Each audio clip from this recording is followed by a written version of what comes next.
പരിശുദ്ധ പരമ ദിവ്യകാരുണ്യത്തിന് ആരാധനയും സ്തുതിയും പുകഴ്ചയും അപ്പൊ ലോകത്തെ ജയിക്കാൻ വേണ്ടി എന്തിനാണ് നീ ഉടമ്പടി എടുത്തതെന്ന് ചോദിച്ചാൽ അതിന് ഒറ്റ ഉത്തരവ് എന്താണ്? ലോകത്തെ ജയിക്കാൻ വേണ്ടിയാണ്. ലോകത്തെ ജയിക്കാൻ വലിയ പാടാണേ. ഇപ്പോൾ 1 യോഹന്നാൻ അല്ലേ 5:4 എടുത്ത് ശ്രുതികട hallelujah hallelujah hallelujah hallelujah hallelujah. 1 Yohannan 5:4. 1 Yohannan 5:4 എന്തെന്നാൽ ദൈവത്തിൽ നിന്ന് ജനിച്ച ഏവനും ലോകത്തെ കീഴടക്കുന്നു. ലോകത്തിന്മേലുള്ള വിജയം ഇതാണ്. നമ്മുടെ വിശ്വാസം. നമ്മുടെ വിശ്വാസം എന്തിനുള്ളതാണ്? ഈ ലോക അരൂപിയുടെ മേൽ വിജയം കൈവരിക്കാനുള്ളതാണ്. അല്ലാതെ IELTS പാസ്സാകാൻ വേണ്ടി പ്രാർത്ഥിക്കാനുള്ളത് മാത്രമല്ല. ദൈവം ഉദ്ദേശിക്കുന്നത് എന്താണ്? നമ്മുടെ വിശ്വാസം എന്തിനാണ്? പലപ്പോഴുള്ള വിഷയം എന്താ വെച്ച് കഴിഞ്ഞാൽ അതുകൊണ്ടാണ് ക്രിസ്ത്യാനിക്ക് അതിമോഹങ്ങളൊന്നും ഉണ്ടാകരുതെന്ന് പറയണത്. അതിമോഹങ്ങൾക്ക് എന്താ പറ്റണത്? മോഹങ്ങൾ ഗർഭം ധരിച്ച് ശ്രുതികട ഹല്ലേലൂയ മോഹം ഗർഭം ധരിച്ച് ശ്രുതികട ഹല്ലേലൂയ. യാക്കോബ് 1:15 ഒന്ന് വായിച്ചേ. യാക്കോബ് 1:15. യാക്കോബ് 1:15. ദുർമോഹം ഗർഭം ധരിച്ച് പാപത്തെ പ്രസവിക്കുന്നു. പാപം പൂർണ്ണ വളർച്ച പ്രാപിക്കുമ്പോൾ മരണത്തെ ജനിപ്പിക്കുന്നു. ഈ മോഹങ്ങൾക്ക് വലിയ കുഴപ്പമില്ല. നമ്മുടെ കുഞ്ഞുങ്ങളെ പഠിക്കണമെന്നൊക്കെ പറഞ്ഞ മോഹമല്ലേ? അതിന് വലിയ കുഴപ്പമുണ്ടോ? ചില സമയത്ത് ഈ മോഹം ദൈവത്തെ മാറ്റി നിർത്തി കഴിയുമ്പോൾ ദുർമോഹമാകും. ദൈവത്തിൻ്റെ ചൈതന്യം സുവിശേഷത്തിൻ്റെ കെട്ടില്ലാത്ത മോഹങ്ങളാണ് ദുർമോഹം ഉണ്ടാകുന്നത്. ഈ ദുർമോഹം ഉണ്ടായിക്കഴിയുമ്പോൾ സ്വാഭാവികമായിട്ടും ദുർമോഹം ഗർഭം ധരിച്ച് എന്ത് പറ്റും? പാപത്തെ. അപ്പോൾ ഈ ദുർമോഹങ്ങൾ ഉണ്ടാകുന്ന സിറ്റുവേഷൻസ് ലോകത്തിൻ്റെ മാർഗങ്ങൾ നമ്മൾ സ്വീകരിക്കേണ്ടി വരുന്നു. ഇതിനേക്കാൾ വലിയ പരാജയം എന്തുണ്ട്? അപ്പം ലോകം എന്തിനുള്ളതാണ്? നമ്മളെ പരാജയപ്പെടുത്താനുള്ളതല്ല. വെള്ളം വേണം. എന്തിനാണ്? വള്ളം പോകാനാണ്. വള്ളം തൊഴിഞ്ഞു പോകാനാണ്. പക്ഷെ ആ വള്ളത്തിൻ്റെ അകത്ത് കിടന്നുള്ള അവസ്ഥ എന്തായിരിക്കും? വള്ളം മുങ്ങിപ്പോവും. ലോകമുണ്ട് കാണും. ആർക്കും മാന്യമായ രീതിയിൽ അവരുടെ ദൗത്യങ്ങളും വിളികളും അനുസരിച്ചുകൊണ്ട് ഉന്നത പദങ്ങളിലേക്ക് കയറിപ്പോകാവുന്നതാണ്. പക്ഷെ അങ്ങനെ കയറിപ്പോകാൻ വേണ്ടി ദൈവത്തിന് നിരക്കാത്ത വാക്കുകൾ ഉപയോഗിക്കുമ്പോൾ എന്താ പറയുക? ലോകത്താൽ അവർ തോൽപ്പിക്കപ്പെടും. അതാണ് ലോകത്താൽ തോൽപ്പിക്കപ്പെടും. ഇത് വല്ലാത്ത ഒരു പ്രലോഭനമാണ് ശരിക്കും. ലോകത്താൽ തോൽപ്പിക്കപ്പെടും. കട്ടേക്ക് ഇവിടെ കൂടെ ശ്രുതിക്കട്ടെ hallelujah hallelujah hallelujah hallelujah hallelujah hallelujah hallelujah യേശുവേ ഹല്ലേലൂയ ഹല്ലേലൂയ ഹല്ലേലൂയ ഹല്ലേലൂയ.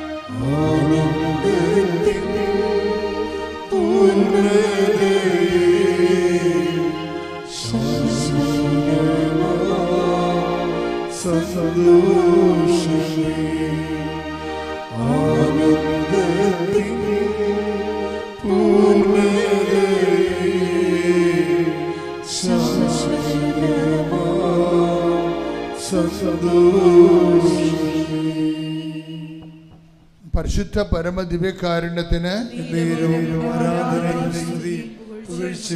ഹെബ്രായർ 10:38-39 തിരുവചനങ്ങൾ. ഹെബ്രായർ 10:38-39 തിരുവചനങ്ങൾ. എന്റെ നീതിമാൻ വിശ്വാസമൂലം ജീവിക്കും. അവൻ പിന്മാറുന്നെങ്കിൽ എന്റെ ആത്മാവ് അവനിൽ പ്രസാദിക്കുകയില്ല. പിന്മാറി നശിപ്പിക്കപ്പെടുന്നവരുടെ കൂട്ടത്തിലല്ല, വിശ്വസിച്ച് ആത്മരക്ഷ പ്രാപിക്കുന്നവരുടെ കൂട്ടത്തിലാണ് നാം. വിശ്വസിച്ച് ആത്മരക്ഷ പ്രാപിക്കുന്നവരുടെ കൂട്ടത്തിലാണ് നാം. അപ്പൊ വിശ്വാസവും ആത്മരക്ഷയുമായിട്ടാണ് ബന്ധപ്പെട്ടിരിക്കുന്നത്. വിശ്വാസത്തിന് എൻ്റെ അടിസ്ഥാന ഉദ്ദേശവും ലക്ഷ്യമെന്ന് പറയുന്നത് എന്താണ്? ഇതാണ് നമ്മുടെ ലോകത്തിൻ്റെ മേലുള്ള നമ്മുടെ വിജയം. ഇതാണ് നമ്മുടെ വിശ്വാസമെന്ന്. ഇപ്പം ലോകത്തിന് പ്രതീകമായിട്ടാണ് ബൈബിള് സർപ്പങ്ങളെ അവതരിപ്പിക്കുന്നത്. ബൈബിൾ ആദ്യം മുതൽ അവസാനം വരെ ഉപയോഗിക്കുന്ന പ്രതീകമാണ് സർപ്പം. അപ്പം നിങ്ങൾ ഓർക്കരുത് ഇങ്ങനെ ഇഴഞ്ഞു നടക്കുന്ന സർപ്പം വല്ലതുമാണെന്ന്. ഈ ലോക അരൂപിയെ മുഴുവനും പ്രതീകവൽക്കരിക്കപ്പെടുന്നതിന് വേണ്ടി ബൈബിള് പൈശാചിക അരൂപിയെയും ലോക അരൂപിയെയും അസത്യം, അനീതി, സ്വന്തം കാര്യം നേടുന്നതിന് വേണ്ടി എല്ലാ മൂല്യങ്ങളും ചവിട്ടിത്തേക്കുക, ഇങ്ങനെയുള്ള ഓരോ കാര്യങ്ങളും, ഇങ്ങനെ എല്ലാത്തിനെയും കൂടി ബൈബിൾ പറയുന്ന വാക്കാണ് ലോകം. ലോകത്തിന് ബൈബിൾ പ്രതികരിക്കുന്ന ഒരു പ്രതീകമാണ് സർപ്പം. സർപ്പം ഇങ്ങനെ ശരിക്കും പറഞ്ഞാൽ ഉൽപ്പത്തി പുസ്തകം മുതൽ വെളിപാട് വരെ എല്ലായിടത്തും ഇഴഞ്ഞു കയറി നടക്കുന്ന സാധനമാണ് സർപ്പം. ഈ സർപ്പത്തെ എന്ത് ചെയ്യണമെന്ന് ഈശോ പറഞ്ഞിട്ടുണ്ട്. എന്താ കാര്യം? സർപ്പത്തെ അഭിഷേകം കൊണ്ടാണ് നീ കൈകാര്യം ചെയ്യേണ്ടത്. മനസ്സിലായ? അതാണ് നിങ്ങൾ സർപ്പങ്ങളെ കയ്യിലെടുക്കും. 16-18 വായിച്ചേ, മർക്കോസിന്റെ സുവിശേഷം. ശ്രദ്ധിക്കട്ടെ. Hallelujah, hallelujah, hallelujah, hallelujah. Markose 16:18. Markose 16:18. അവർ സർപ്പങ്ങളെ കയ്യിലെടുക്കും. ആരാണ് എടുക്കാൻ പോണത്? 16-17 വായിച്ചേ. വിശ്വസിക്കുന്നവരോട് കൂടെ. അതാണ് വിശ്വാസമാണ് വിഷയം. വിശ്വസിക്കുന്നവർ ഏറ്റു പറഞ്ഞേ. വിശ്വസിക്കുന്നവരോട് കൂടെ ഈ അടയാളങ്ങൾ ഉണ്ടായിരിക്കും. അവർ എന്റെ നാമത്തിൽ പിശാചുക്കളെ ബഹിഷ്കരിക്കും. പുതിയ ഭാഷകൾ സംസാരിക്കും. അവർ സർപ്പങ്ങളെ കയ്യിലെടുക്കും. മാരകമായ എന്ത് കുടിച്ചാലും അത് അവരെ ഉപദ്രവിക്കുകയില്ല. ഈ വചനം ഇങ്ങനെ മനപ്പാടമായിട്ട് വെക്കണം. കാര്യം ഉടമ്പടിയുടെ ഒരു മുഖമുദ്രയാണിത്. എൻ്റെ പേര് നിതില ലൈബൻ. ഞാൻ വൈപ്പിൻ കുരിശിങ്കൽ പള്ളി ഇടവകയിൽ നിന്ന് വരുന്നു. ഇതെൻ്റെ ഹസ്ബൻഡ് ലൈബൻ. എൻ്റെ മൂത്ത കുട്ടിയാണ് ഇസിഡോറ. ഇത് ഹസ്ബൻഡിൻ്റെ മമ്മി. രണ്ടാമത്തെ കുട്ടി ഇസഹാക്ക്. ഞാനിവിടെ ഉടമ്പടി എടുക്കുന്നത് മാർച്ച് മാസം 2025 ആണ്. എനിക്ക് കൃപാസനത്തെക്കുറിച്ച് കഴിഞ്ഞ 9 വർഷങ്ങളായിട്ട് അറിയാം. ഞങ്ങളിവിടെ മൂത്ത കുട്ടിയായിട്ട് ഇവിടെ വന്നിട്ടുള്ളതാണ്. തപസ് ധ്യാനമൊക്കെ കൂടിപ്പോയവരാണ്. ഈ കാലഘട്ടം അത്രയും പരിശുദ്ധ അമ്മയുടെ മാധ്യസ്ഥം മൂലം, കൃപാസന അമ്മയുടെ മാധ്യസ്ഥം മൂലം ഞങ്ങളുടെ കുടുംബത്തിന് നൽകിക്കൊണ്ടിരിക്കുന്ന എല്ലാ അനുഗ്രഹങ്ങൾക്കും ആദ്യമേ തന്നെ പരിശുദ്ധ അമ്മയ്ക്ക് പരിപൂർണമായി പൂർണ്ണ മനസ്സോടുകൂടെ തന്നെ അമ്മയുടെ മാധ്യസ്ഥത്തിൽ നേടിത്തന്ന എല്ലാ അനുഗ്രഹങ്ങൾക്കും നന്ദി പറയുന്നു.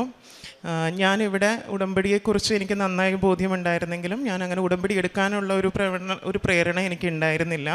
ആ കാലഘട്ടത്തിലാണ് ഞാൻ ഒരു ജോലിയിൽ കയറുന്നത്. ജോലിയിൽ കയറി ഒരു 6 മാസത്തോളം ഞാൻ എൻ്റെ കഴിവിനെ, പരിപൂർണമായി എൻ്റെ കഴിവിനെ ആശ്രയിച്ചുകൊണ്ട് ഞാൻ ആ ജോലിയിൽ തുടരാൻ ആഗ്രഹിച്ചു. അതിൽ സക്സസ് ഉണ്ടാകും, പ്രശ്നങ്ങളൊന്നും ഇല്ലാതെ നല്ല രീതിയിൽ ആ പ്രോസസ്സ് കൊണ്ടുപോകാൻ പറ്റും എന്നുള്ള ഇതിൽ ഞാൻ മുന്നോട്ട് പോയി. പക്ഷേ എനിക്ക് പരാജയമായിരുന്നു, വൻ പരാജയമായിരുന്നു. ഒരു കാരണവശാലും എനിക്കതൊന്നും ചെയ്യാൻ പറ്റാത്തൊരവസ്ഥയിലായിരുന്നു.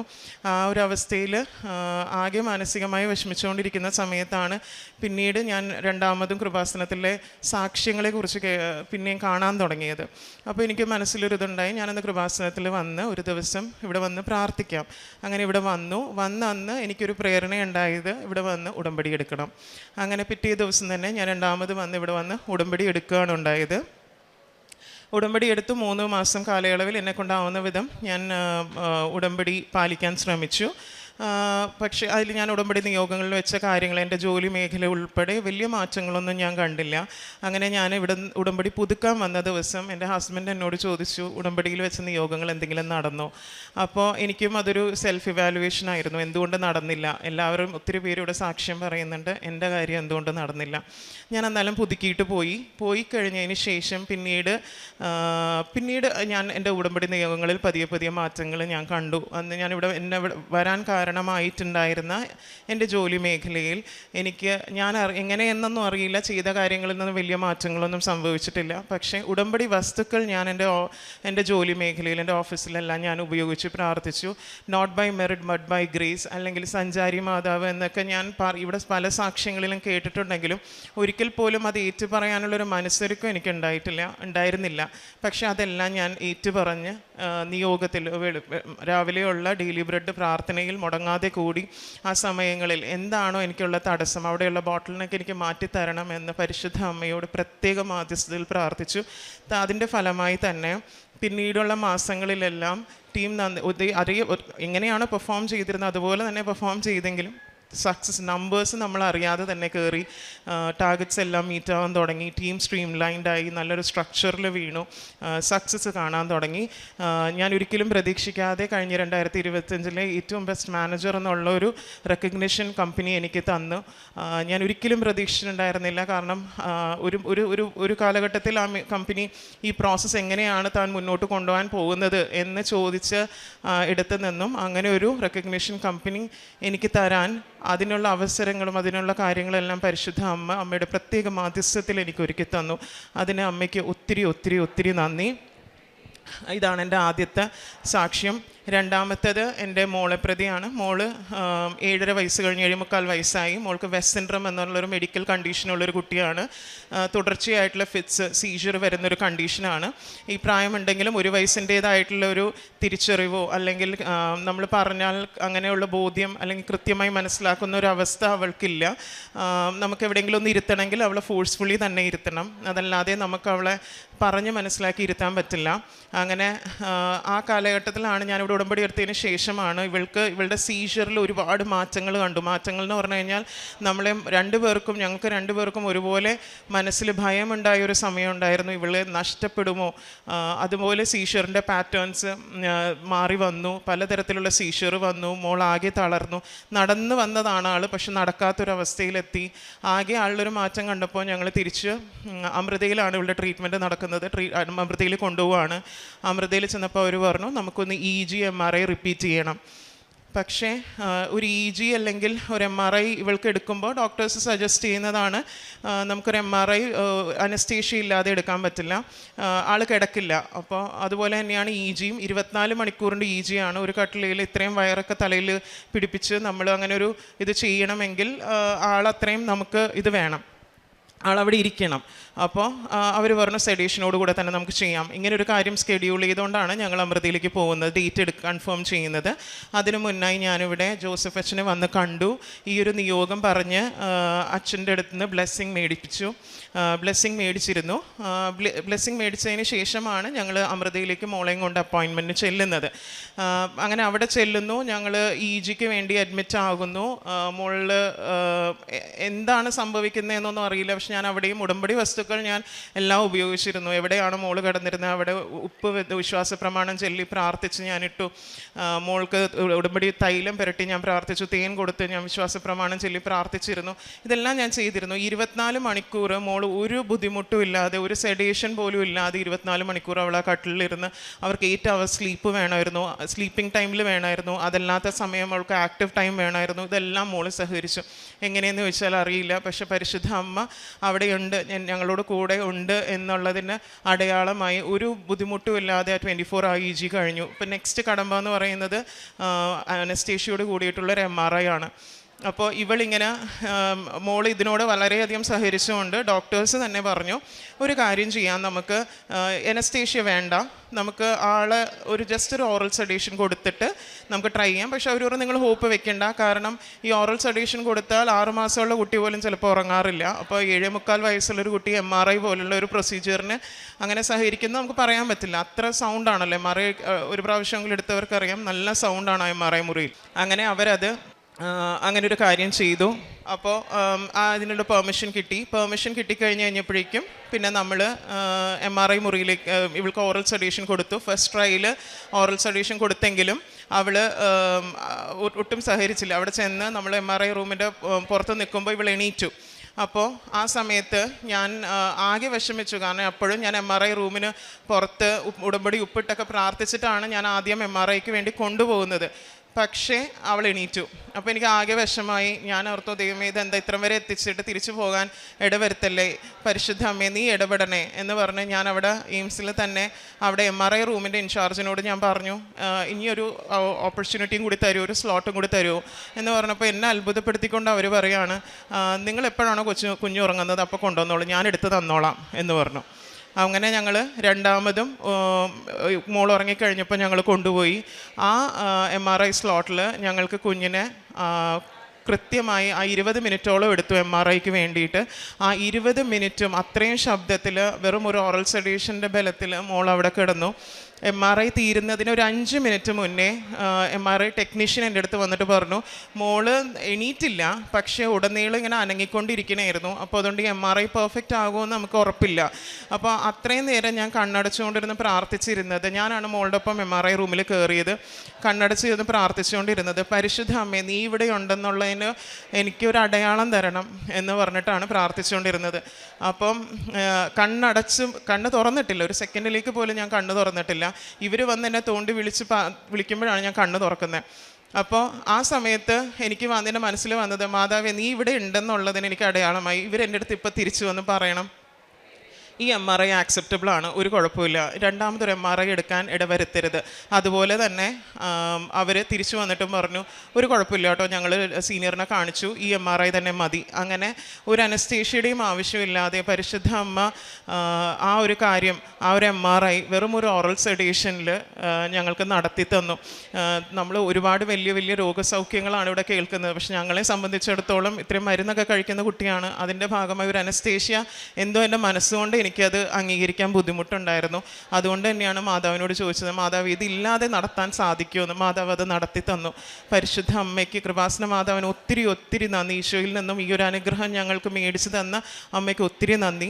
മോളുടെ MRI അതുപോലെ റിസൾട്ട് നോർമലായി വന്നു. EGയിൽ വേരിയേഷൻ ഉണ്ടായിരുന്നു, പക്ഷേ MRI ഡോക്ടേഴ്സ് പ്രതീക്ഷയിൽ നിന്ന് വിപരീതമായി. അവർ പറഞ്ഞു MRI എന്താ നോർമലാണ്, കുഴപ്പമില്ല. ഒരു കാര്യം കൂടെ ഈ സന്ദർഭത്തിൽ പ്രത്യേകം എടുത്ത് പറയാൻ ആഗ്രഹിക്കുന്നു, കാരണം EGയിൽ അത്യാവശ്യം നല്ല വേരിയേഷനുള്ളൊരു കുട്ടിയാണ് ഇസഡോറ. ആ അവസരത്തിലും അവർ പറയുന്നത്, ഈ ഒരു EG വെച്ചിട്ട് MRI നോർമൽ ആണെങ്കിൽ പോലും ഈ കുട്ടി ഇത്രയും കാര്യങ്ങൾ ചെയ്യാൻ ഉള്ളൊരു സാധ്യത വളരെ കുറവാണ്. അതിനുള്ളൊരു ഉത്തരം ഞങ്ങളുടെ കയ്യിലില്ല. പക്ഷെ അതിനുള്ളൊരു ഉത്തരമായി ഞാൻ ഇന്നും വിശ്വസിക്കുന്നത് ഈശോയുടെ വലിയ അനുഗ്രഹം, ഈശോയുടെ കയ്യൊപ്പ് എൻ്റെ കുഞ്ഞിൻ്റെ മേലുണ്ട് എന്നുള്ളതാണ്. പരിശുദ്ധ അമ്മ അന്ന് മുതൽ ഈ നിമിഷം വരെ എൻ്റെ കുഞ്ഞിനെ അമ്മയുടെ തൃക്കരങ്ങളിൽ, അമ്മയുടെ ആ നീലങ്കിയിൽ പൊതിഞ്ഞു പിടിച്ചിരിക്കുന്നതുകൊണ്ടാണ് ഇത്രയും മാറ്റങ്ങളും ഇത്രയും കാര്യങ്ങൾ എൻ്റെ കുഞ്ഞിന് ഈ രോഗാവസ്ഥയോട് കൂടെ തന്നെ ചെയ്യാൻ പറ്റുന്നത്. ഈ അനുഗ്രഹത്തിനും പരിശുദ്ധ അമ്മയ്ക്ക് ഒത്തിരി ഒത്തിരി ഒത്തിരി നന്ദി. മൂന്നാമത്തെ എൻ്റെ സാക്ഷ്യം എന്ന് പറയുന്നത്, ഞാനൊരു ഡെൻറ്റൽ ബ്രിഡ്ജിങ് ചെയ്തിരുന്നു. ഏകദേശം 1 വർഷത്തിന് മേലെയായി. പക്ഷേ ഈ ബ്രിഡ്ജിങ് ചെയ്തതിന് ശേഷം എനിക്കൊരു 6 മാസത്തോളം കണ്ടിന്യൂസ് ഇൻഫെക്ഷൻസ് ആയിരുന്നു. എവറി 2 hours ഞാൻ ഈ എന്തെങ്കിലും ഒരു ജെല്ലോ ഓയിൻമെൻറ്റോ ഇങ്ങനെ അപ്ലൈ ചെയ്യണം, അല്ലെങ്കിൽ ഈ അവർ മൗത്ത് വാഷ് വന്നിരിക്കുന്ന അത് യൂസ് ചെയ്യണം. അത് യൂസ് ചെയ്ത് അവസാനം എനിക്ക് സംസാരിക്കാൻ പറ്റാത്തൊരവസ്ഥയും ആകെ വായിലൊക്കെ മരവിപ്പ് വരുന്നൊരവസ്ഥ.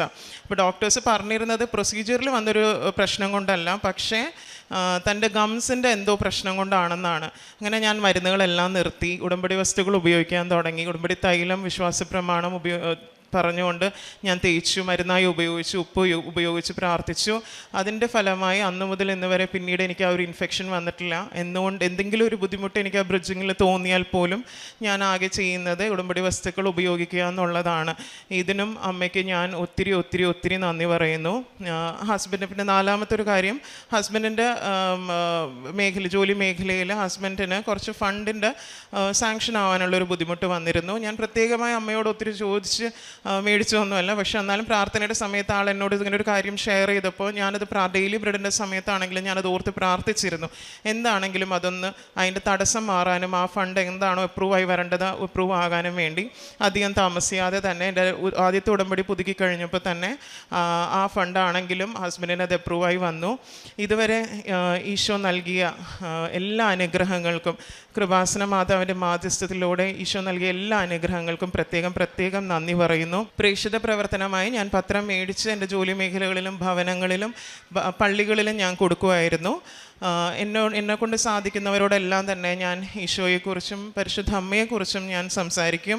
ഇതാണ് ഞാൻ എന്നെക്കൊണ്ടാവുന്ന രീതിയിലുള്ള പ്രേക്ഷിത പ്രവർത്തനം ഞാൻ ചെയ്തിരുന്നത്. എൻ്റെ കയ്യിൽ എപ്പോഴും ലോക്കറ്റ് ഉണ്ടാവും. എവിടെയെങ്കിലും ഒരു ആൾ ഞാൻ കാണുകയാണ്, ആവശ്യമുള്ള ഒരാളാണെങ്കിൽ, വ്യക്തിയാണെങ്കിൽ, ഞാൻ ആ ലോക്കറ്റോ പത്രമോ എന്തെങ്കിലും ഒന്ന് കൊടുക്കും. ഇവിടെ നിന്നുള്ള എന്തെങ്കിലും ഒരു വ്യഞ്ചരിച്ച വസ്തുക്കൾ ഞാൻ കൈമാറാറുണ്ട്. പിന്നെ കാരുണ്യ പ്രവർത്തികൾ എന്ന് പറയുന്നത് എൻ്റെ അറിവിലേക്ക് ഞാൻ അറിയുകയാണ്. ഇപ്പം മരുന്നിനോ അല്ലെങ്കിൽ കല്യാണ ആവശ്യങ്ങൾക്കോ, അതല്ല ഹോസ്പിറ്റൽ ആവശ്യങ്ങൾക്ക്, ചികിത്സയ്ക്ക്, പഠനത്തിന്, അങ്ങനെ ഏതെങ്കിലും മേഖലകളിൽ ആവശ്യമുള്ള ആരെങ്കിലും ഉണ്ടെങ്കിൽ അവർക്ക് എന്നേലാകുന്ന വിധം ഞാൻ സാമ്പത്തിക സഹായം ചെയ്യാറുണ്ട്. ഇതാണ് എൻ്റെ ഭാഗത്തു നിന്ന് ഞാൻ ചെയ്യുന്ന കാരുണ്യ പ്രവർത്തികൾ. ഈശോയ്ക്കും അമ്മയ്ക്കും ഒത്തിരി ഒത്തിരി ഒത്തിരി നന്ദി. വലിയൊരു സംരക്ഷണത്തിലൂടെ കടന്നു പോകുന്നൊരു കുടുംബമാണ് ഞങ്ങളുടെ. ഇങ്ങനെ മോൾക്കുര കണ്ടീഷൻ ഉണ്ടെങ്കിൽ പോലും മാനസികമായി തളരാതെ ഞങ്ങളെ ചേർത്ത് പിടിക്കുന്ന ഈശോയുടെ വലിയ സ്നേഹവും പരിശുദ്ധ അമ്മയുടെ പ്രത്യേക കരുതലുമാണ്. അതിന് ഒത്തിരി ഒത്തിരി ഒത്തിരി നന്ദി. അമ്മയ്ക്കും 1000 നന്ദി. അമ്മയുടെ പ്രത്യക്ഷത്തിന് സാക്ഷിയായി ആൾത്തരലിനൊക്കെ ഉയർത്തിയ അമ്മയ്ക്ക് 1000 നന്ദി പറയുന്നു. എൻ്റെ പേര് ജോസഫ് മാത്യു, എൻ്റെ വൈഫ് അഞ്ജു. ഞങ്ങൾ കാഞ്ഞിരപ്പള്ളിയിൽ നിന്നാണ് വരുന്നത്. ഞങ്ങൾ ദുബായിൽ ജോലി ചെയ്ത് ജീവിക്കുന്നു. ഞങ്ങളുടെ ജീവിതത്തിലെ അമ്മയുടെ ഇടപെടൽ മൂലം ഉണ്ടായ 4 അനുഗ്രഹങ്ങളാണ് ഞങ്ങളോട് സാക്ഷ്യമായി പറയാൻ ആഗ്രഹിക്കുന്നത്. ഒന്നാമതായി, അഞ്ജുവിനെ വിവാഹം കഴിച്ചു ചെല്ലുമ്പോൾ 2017 അഞ്ജുവിനോട് പറഞ്ഞു അവൾക്ക് അവളുടെ എഡ്യൂക്കേഷൻ ലോൺ ഒരു ജോലി ചെയ്ത് സ്വന്തമായതായി വീട്ടുകൊണ്ടെന്ന് പറഞ്ഞു. അപ്പോൾ അത് ഉൾക്കൊള്ളുകയും അഞ്ജുവിൻ്റെ പിന്നെ വിവാഹശേഷം ഒരു 6 മാസത്തിന് ശേഷം UAE കൊണ്ടുവരികയും ചെയ്തു.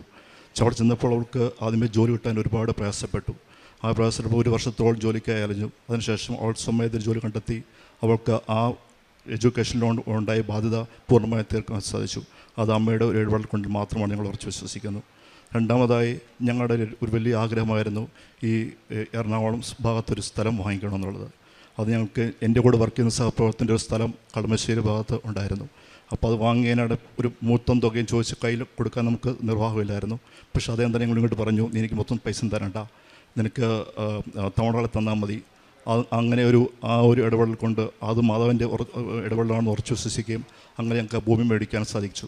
അതുപോലെ മൂന്നാമതായി, ഞങ്ങൾക്കൊരു ഫ്ലാറ്റ് എറണാകുളത്ത് വേണമെന്ന് ഞങ്ങൾക്കൊരു ആഗ്രഹമായിരുന്നു. കാരണം അഞ്ജുവിൻ്റെ പേരൻസ് ഇവിടെയാണ്, ഞങ്ങൾക്ക് അവരെ നോക്കണമെന്ന് ആഗ്രഹമുണ്ട്. അപ്പോൾ അവർ ചേർത്ത് പിടിക്കാൻ വേണ്ടി ഞങ്ങളത് നിരന്തരമായി സെർച്ച് ചെയ്തുകൊണ്ടിരുന്നു. അതിന് ഫലമായി കഴിഞ്ഞ നവംബർ മാസം ഞങ്ങൾക്കൊരു ഫ്ലാറ്റിൻ്റെ ഡീല് വരികയും ഇവിടുത്തെ നല്ലൊരു പ്രോപ്പർട്ടി ഫൈൻഡർ കണ്ടുപിടിക്കുകയും അവരുടെ അതുമൂലം ഞങ്ങൾ ഉദ്ദേശിച്ചൊരു തുക കൊടുക്കാതെ വളരെ ചെറിയ ഡൗൺ പേയ്മെൻറ്റ് കൊടുത്ത് ഞങ്ങൾക്ക് സ്വന്തമാക്കാൻ സാധിച്ചു. അതിൻ്റെ ലോണും കാര്യങ്ങളെല്ലാം ഇപ്പോൾ സാങ്ഷനായി കിട്ടി. അതിന് രജിസ്ട്രേഷൻ ഫൈനൽ സ്റ്റേജിലാണ്. നാലാമതായി, കഴിഞ്ഞ വർഷം ഞങ്ങൾ ഉടമ്പടി പുതുക്കാൻ വരുന്ന സമയത്ത് ഒരു വാഹനപടം ഞങ്ങളുടെ നേരെ മുഖാമുഖം കണ്ടു. ഞങ്ങൾ രണ്ടുപേരും ജീവിതത്തിൽ നിന്ന് അകന്നു പോകുമെന്നും ഓർത്ത് ഒരു സമയം മാതാവിനെ ആ വണ്ടി എങ്ങോട്ട് പോയെന്ന് എനിക്കറിയില്ല, അത് ഉറച്ചു വസിക്കുന്ന മാതാവിൻ്റെ ഒരു ഇടപെടൽ കൊണ്ട് മാത്രമാണ് സംഭവിച്ചത്. ഞങ്ങളുടെ മാതാവ് അതിൽ നിന്നും അത്ഭുതമായി ഞങ്ങളെ രക്ഷപ്പെടുത്തി. ഞങ്ങളെ കാത്തുപരിപാലിക്കുന്ന അമ്മയ്ക്കും മകനും 1000 നന്ദി, 1000 നന്ദി, 1000 നന്ദി. Love you Jesus. ഈശോയ്ക്കും അമ്മയ്ക്കും 1000 നന്ദി. ഞങ്ങളുടെ ഈ ജീവിതത്തിൽ അമ്മയുടെ പ്രത്യേക സംരക്ഷണം ഞങ്ങൾ പലപ്പോഴും അനുഭവപ്പെട്ടിട്ടുണ്ട്. പ്രത്യേകിച്ച് ഇപ്പോൾ പറഞ്ഞ ഞങ്ങളുടെ ഒരു സ്ഥലം വാങ്ങിക്കുന്ന കാര്യത്തിലാണെങ്കിലും അതിൻ്റെ ഡോക്യുമെൻറ്റ്സിൽ ഞങ്ങൾ ഉടമ്പടി തയ്യലെല്ലാം പൂശി പ്രാർത്ഥിച്ചാണ് സൈൻ ചെയ്ത് അത് കൊറിയറായിട്ട് ഞങ്ങൾ അയച്ചു കൊടുത്തത്. ഞങ്ങൾ ഒരിക്കലും പ്രതീക്ഷിക്കാത്ത ഒരു അഫോർഡബിളായിട്ടുള്ളൊരു വിലയിൽ ഞങ്ങൾക്കത് സ്വന്തമാക്കാനായിട്ട് സാധിച്ചു. അതുപോലെ തന്നെ ഞങ്ങളുടെ പ്രേക്ഷിത പ്രവർത്തനങ്ങളായിട്ട് ഞങ്ങൾ ചെയ്തുകൊണ്ടിരുന്നത്. ഇവിടുന്ന് പത്രം വാങ്ങിച്ച് ആളുകളുടെ കയ്യിൽ നേരിട്ട് പ്രാർത്ഥിച്ച് അവർക്ക് കൊടുക്കുകയാണ് ചെയ്തുകൊണ്ടിരുന്നത്. അതുപോലെ തന്നെ അച്ഛൻ്റെ ചൊവ്വാഴ്ചകളിൽ ടോക്ക് കൂടുകയും അത് സ്റ്റാറ്റസായിട്ട് ഷെയർ ചെയ്യുകയും ചെയ്യും. അതുപോലെ ഡെയിലി ബ്രെഡ് എല്ലാ ദിവസവും കൂടുന്നുണ്ടായിരുന്നു, അതും എല്ലാവർക്കും ഷെയർ ചെയ്യുമായിരുന്നു. കാരുണ്യപ്രവൃത്തികളിലായിട്ട് ചികിത്സയുമായിട്ട് ബന്ധപ്പെട്ട് അതല്ലെങ്കിൽ വിദ്യാഭ്യാസ കാര്യങ്ങളായിട്ട് ബന്ധപ്പെട്ട് കുറച്ച് സാമ്പത്തികമായിട്ട് ബുദ്ധിമുട്ടുന്നവരെ ഞങ്ങൾക്ക് പറ്റാവുന്ന രീതിയിൽ പണം അയച്ച് സഹായിക്കുക ചെയ്തുകൊണ്ടിരുന്നത്. നാട്ടിലുള്ള സമയത്താണെങ്കിലും പ്രായമായിട്ടുള്ള അല്ലെങ്കിൽ രോഗമായിട്ട് കഴിയുന്നവരെ നേരിട്ട് കണ്ട് അവർക്ക് പറ്റുന്ന സഹായങ്ങൾ ചെയ്തു കൊടുക്കുമായിരുന്നു. അതുപോലെ രോഗികളെ ശുശ്രൂഷിക്കുന്ന കെയർ ഹോമുകളിൽ ഫുഡൊക്കെ വിതരണം ചെയ്യുന്നുണ്ടായിരുന്നു. ആത്മീയ ജീവിതത്തിൽ ഏറ്റവും വലിയൊരു മാറ്റമാണ് ഞങ്ങൾ അനുഭവപ്പെട്ടിട്ടുള്ളത്. ഇവിടെ കഴിഞ്ഞ ധ്യാനത്തിൽ കൂടി അച്ഛൻ പറഞ്ഞൊരു കാര്യമാണ്, വിഷയബന്ധിയായിട്ടല്ല ഉടമ്പടി ചെയ്യേണ്ടത്. അത് നമ്മുടെ നിയോഗങ്ങളെല്ലാം അമ്മയ്ക്ക് സമർപ്പിച്ചു കഴിഞ്ഞു, പിന്നെ നമ്മൾ അതിനെക്കുറിച്ച് ആകുലപ്പെടേണ്ട ആവശ്യമില്ല. അതുതന്നെയാണ് ഈ ഉടമ്പടി എടുത്തതിൽ ഞങ്ങൾക്ക് ഏറ്റവും വലിയൊരു ബോധ്യം കിട്ടിയത്, ഒരു തിരിച്ചറിവ് കിട്ടിയത്. ആത്മീയ ജീവിതത്തിൽ ഞങ്ങൾക്കുണ്ടായിരുന്നൊരു മാറ്റം, കൂടുതൽ സമയം പ്രാർത്ഥനകൾക്ക് വേണ്ടി സമയം സ്പെൻഡ് ചെയ്യുന്നുണ്ടായിരുന്നു. അതുപോലെ ഇവിടെ ഉടമ്പടി നിബന്ധന പറയുന്ന പോലെ അരമണിക്കൂർ അതിൽ കൂടുതലും തന്നെ ബൈബിൾ വായിക്കാനൊക്കെ സമയം ചെലവഴിക്കുമായിരുന്നു. അതുപോലെ ഞായറാഴ്ചകളിലാണ് മിക്കവാറും കുർബാനകൾ പോകുന്നത്, ബാക്കി എല്ലാ ദിവസവും പോകാൻ സാധിക്കാറില്ലായിരുന്നു. ആ ഞായറാഴ്ചകളിലെ കുർബാന കൂടുതലും മുടങ്ങാതെ തന്നെ എല്ലാ ഞായറാഴ്ചകളിലും കൂടാൻ വേണ്ടി അമ്മയുടെ ഒരു അനുഗ്രഹം ലഭിച്ചിരുന്നു. ആത്മീയ ജീവിതത്തിൽ വളരെയധികം മാറ്റം അമ്മ കൊണ്ടുവന്ന് തന്നു. ഇത്രയേറെ അനുഗ്രഹങ്ങൾ ഞങ്ങൾക്ക് നൽകിയ അമ്മയ്ക്കും ഈശോയ്ക്കും 1000 നന്ദി പറയുന്നു.